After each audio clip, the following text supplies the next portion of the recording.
Alam mo ba na may mga pass ang nawawala ng ilang araw? Pero bigla na lang nakakabalik sa bahay. Ang nakakagulat, minsan, napakalayo na nila sa pinanggalingan nila. Pero paano nila nalalaman kung saan ang daan pauwi?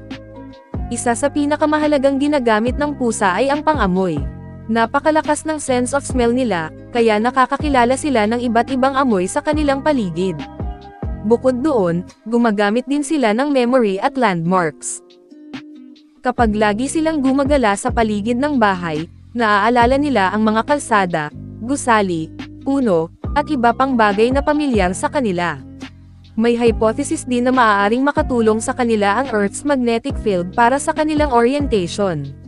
Pero hanggang ngayon, hindi pa rin lubusang alam ng scientists kung paano eksaktong nakakahanap ng daan pauwi ang ilang pusa.